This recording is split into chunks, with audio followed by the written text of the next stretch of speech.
Hey guys, today I am back. I'm filming a Q&A for you all because I haven't done a Q&A in ages and I thought it was about time. I sat down and had a little one-way chat. Basically, I tweeted out to you guys earlier today to ask me anything with hashtag AskFleur and I got lots of questions. So, without further ado, the first question is from Malika and she says, do you plan on doing YouTube for the rest of your life? That's a big question and I think it's one that a lot of people couldn't answer about their job. But I will continue to do YouTube for as long as I enjoy it, for as long as you guys are still enjoying it and watching, and yeah, I don't know if it might develop and change over time, but I hope I'll do YouTube for a long time. Maybe not the rest of my life, but we shall see. You'll have to watch and wait and see. Sarah Oti asks, how do you cope with flying and what would your advice be? I used to hate long haul flights. I used to find them really hard work and feel like they were lasting forever. But I think my advice would be is to prepare yourself well. So whenever I go on a long haul flight, I have my memory foam, like super high neck cushion or neck pillow so that you can't actually like crick your neck when you're asleep, because I sleep pretty well on planes. I have an eye mask, I have my earplugs, I have magazines, I have a book. For shorter flights it's actually much easier, to be honest. I don't need so much. I just take like a magazine and some music or whatever and usually chat to whoever's with me, or if I'm on my own, chat to myself. Yeah, it's all about preparation. I also do sometimes take sleeping pills on overnight flights if I know that I'm not going to be able to sleep, like if it's an awkward timing or whatever, so it just helps me to get to sleep. So that is my advice for flying, to be prepared. Kim D'Amato asks, will you ever come to Canada, specifically Toronto? I would love to come to Canada. I've always wanted to go to Canada. I've heard such good things about it. It's one of those places that everybody I know who's been or is Canadian, everyone I know who's Canadian is awesome, to be fair, but everyone I know who's like spent extended periods of time in Canada has loved it. So yes, one day I'm coming. Simply Eddie asks, what's a good sunscreen that won't break you out? I actually just did a blog post, it'll be 2 days ago when this video goes up, all about facial sunscreen.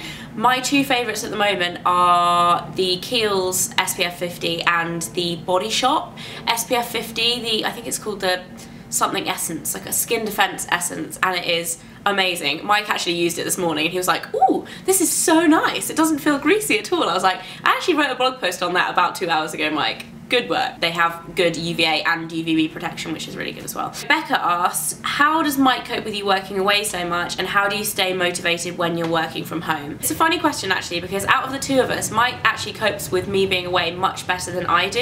And I think a lot of people, I've noticed like in the comments and videos and stuff, a lot of people feel sorry for Mike being at home on his own, and I do as well. But actually he is like amazing. Like he's just like, oh yeah, see you in a week, la la la, like doesn't mind really. He's quite happy being at home with the dogs. Obviously he misses me a bit, like I feel like he wouldn't miss it too much, but he does miss me, I know he does.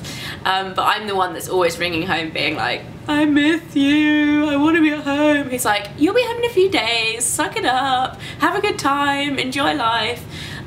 Yeah, he's always a really positive person as well, so I feel like that makes a big difference, and he never kind of whinges. In terms of staying motivated when you're at home, I find that really hard and it involves a lot of coffee. The one way I do it is to write a to-do list. That's like one of my main things, because then I can actually have like a set of goals for the day and tick them off as I kind of get them done. Otherwise I just procrastinate, cuddle puppies, watch Nashville. Talia Burkhart asks, what has doing YouTube taught you that has surprised you, and what skills has it helped you to develop? Any advice for new YouTubers? So what has it taught me that has surprised me?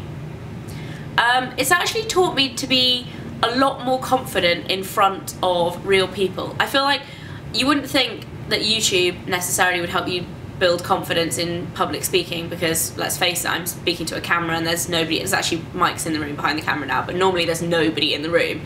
But actually, because of the other things that I've done through YouTube, like talking on a lot of panels and talking at events and things like that, and doing lots of meet and greets, it's actually really helped to build my confidence with people publicly. What was the next part of it? What skills has it helped me to develop? So many skills. I had no clue about cameras, about editing, anything technological. I'm still not that technology savvy, to be honest, but it's taught me loads of skills. Doing YouTube, I've learned loads more about makeup since I started YouTube. I didn't really I wasn't that good at makeup when I first started doing my channel, so I've learned a lot about that. and it's taught me a lot. It's not necessarily a skill, but it's taught me a lot of people skills, and it's taught me how to deal with a lot of different situations and different types of people, because you come across all sorts of people doing YouTube, not just within beauty, but obviously when you go to events like VidCon, it's all different people from all walks of life and cultures and countries, and it's really cool actually. And advice for new YouTubers: be yourself and try not to copy other people, and work really hard at it, be persistent, doesn't happen overnight. Upload on a schedule so people know when to expect more content, and have fun. They are like my main tips for new YouTubers. And also, don't be pessimistic about the fact that there's no space left on YouTube. I hear this all the time. People be like, oh, like I should have done it 5 years ago, like I'm too late, like it's a saturated market. No, no, no. People still come on YouTube now and get really popular and grow fast, and it's not a closed community. You still can start YouTube now, you're not too late. Magna Vitriani asks, what is your hobby besides beauty stuff? Can you play any musical instruments? I can't play any musical instruments, no. I have been through periods of time learning the guitar and the recorder and having singing lessons. God help my singing teacher. But no, I can't play any musical instruments. And hobbies outside of beauty, I love skiing a lot. That's like one of my main hobbies. It's quite hard with YouTube actually, because YouTube starts off as a hobby and then it became my job, and it kind of just took over my whole life. So I don't have the most amount of time for other hobbies, but yeah, I do love going to the gym, and I love skiing. I was going to say swimming. I was like, I do not love swimming. Let's not go there. And Mike, can you think of any other hobbies? Holidays. Holidays aren't a hobby. Well, it's more of a hobby than skiing. Skiing you do like once a year. No, but skiing's a hobby. It's a skill. It's a skill, not a hobby. It's a skill and a hobby. If you think skiing's a hobby, let me know in the comments. If you agree with Mike, then just go away. If you live... Jen asks, oh hi Jen. Jen actually has the username Valentino Fleur X, and she tweets me all the time, and I follow her. So she says, what are your current top 5 favourite songs? So the first one would be Tom Odell's Wrong Crowd. That's the album name. I think the single name is called Wrong Crowd as well. Anyway, the whole of Tom Odell's album. Alessia Cara 17 is one of my faves. What else am I loving right now? Oh, the Justin Timberlake. Dance, dance, dance. Yeah, everyone loves that right now. But yeah, mainly Tom Odell. I feel like I go from album to album. Oh, Halsey as well, I'm loving Halsey. Next question comes from Layla Amy Roxy Jones. Will you be doing a book tour with your new book? I will. I'm not going to be doing a US book tour this time. So far there are no plans for that anyway. But I am doing a UK book tour. I think we've got about 6 dates. So keep your ears open, and what is it like? Keep your ears peeled. Your eyes peeled and your ears to the ground about that, because there will be a book tour announcement coming your way very soon. Another question from Magna Fidriani.